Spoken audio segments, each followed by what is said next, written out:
Halo semuanya, saya Jihad Muammar, NIM 2019041123 dari Ilmu Komunikasi C. Dalam kesempatan video kali ini, saya akan menjawab pertanyaan-pertanyaan pada tugas minggu ketiga mata kuliah Public Speaking. Oke, pertanyaan yang pertama adalah apa perbedaan dari listening dan juga hearing? Sebelumnya, kita memahami dulu apa itu definisi dari masing-masing terminologi, yakni listening dan juga hearing. Listening atau mendengarkan merupakan proses aktif untuk memahami dan mencermati isi dari apa yang kita dengarkan tersebut. Jadi proses aktif yaitu kita memaknainya. Ada serangkaian proses di mana kita mencoba untuk memahami apa yang sedang kita dengarkan tersebut. Sedangkan hearing atau mendengar berbeda halnya dengan mendengarkan. Hearing merupakan proses fisiologis, yakni melibatkan getaran gelombang suara yang terjadi di dalam gendang telinga kita dan penembakan impuls elektrokimia langsung menuju pusat batang otak kita. Jadi perbedaannya adalah kalau di listening kita mendengarkan dengan sesama apa yang kita dengarkan, sehingga kita memaknai apa yang sedang kita dengarkan tersebut. Sedangkan di proses hearing bisa jadi suara-suara yang tidak ingin kita dengar masuk begitu saja ke dalam telinga kita karena adanya proses fisiologis tadi. Contohnya seperti suara burung yang sedang berkicau atau suara berisik di tengah keramaian yang sebenarnya tidak ingin kita dengarkan.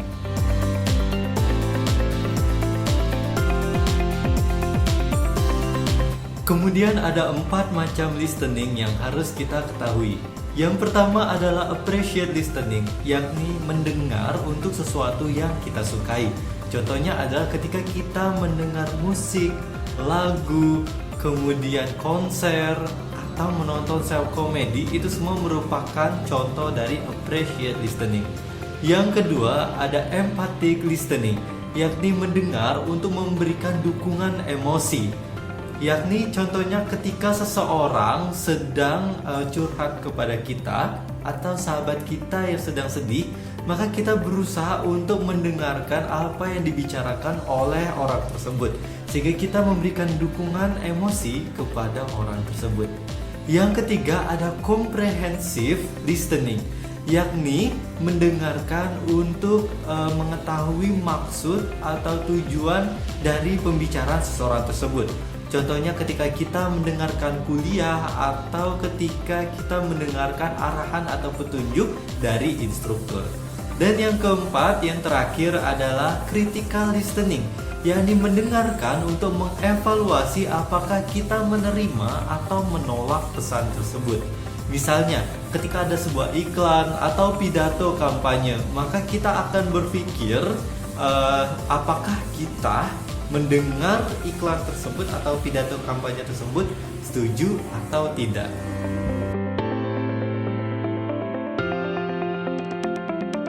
Listening dalam public speaking adalah suatu hal yang sangat penting. Kenapa? Karena di dalam public speaking kita harus mengerahkan semua rasa dan juga logika untuk merespon setiap stimulus yang muncul di tengah praktik public speaking.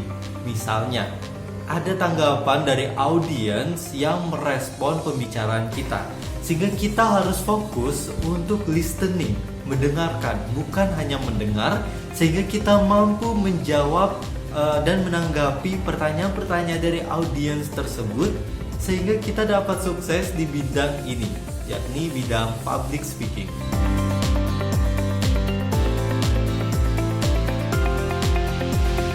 Active listening maksudnya adalah kita sebagai pendengar yang baik mendengarkan seutuhnya semuanya informasi yang disampaikan oleh pembicara. Ada 2 prasyarat yang harus kita penuhi dalam menjadi active listening yang baik. Syarat pertama adalah kita harus komitmen, yakni menjadikan listening atau proses mendengarkan sebagai prioritas utama. tidak terganggu oleh hal-hal lainnya seperti jauhi telepon atau yang lain sebagainya. Dan yang kedua adalah kita harus melakukan practice alias latihan. Sama seperti bidang ilmu lainnya, listening juga memerlukan latihan agar informasi yang kita dengarkan dapat kita terima seutuhnya.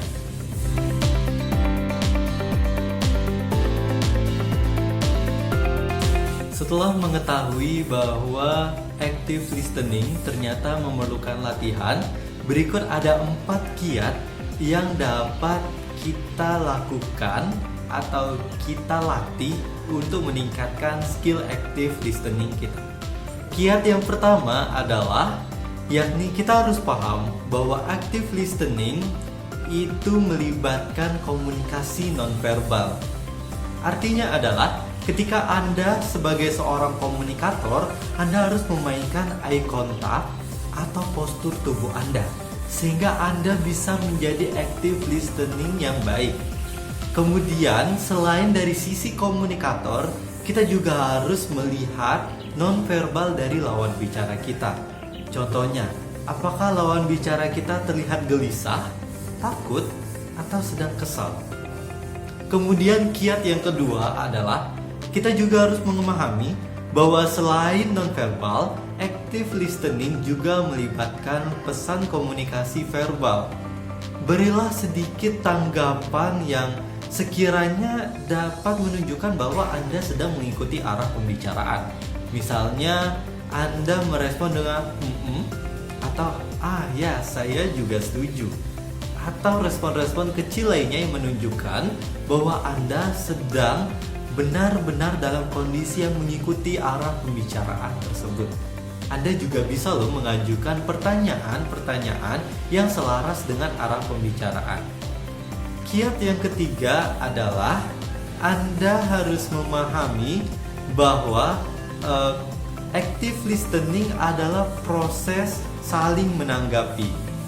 Jadi di dalam active listening yang baik, Anda harus paham bahwa ketika lawan bicara Anda sedang berbicara, Anda menanggapi, dan setelah Anda menanggapi, Anda kembali lagi bisa mengajukan pertanyaan-pertanyaan maupun pernyataan-pernyataan yang intinya membuat sebuah pola, yakni komunikasi, ditanggapi, dikomunikasikan lagi, dan kemudian ditanggapi lagi. Dan kiat yang terakhir, yang keempat adalah kita harus memahami bahwa active listening memerlukan fokus yang tinggi. Artinya apa? Artinya ketika lawan bicara sedang berbicara, biarkan mereka berbicara. Tahan godaan kita untuk ingin memotong pembicaraan demi menyampaikan cerita kita. Biarkan mereka berbicara agar pembicaraan tersebut berjalan dengan baik dan menunjukkan bahwa kita menghargai pembicaraan tersebut. Itu saja informasi seputaran listening dan juga active listening.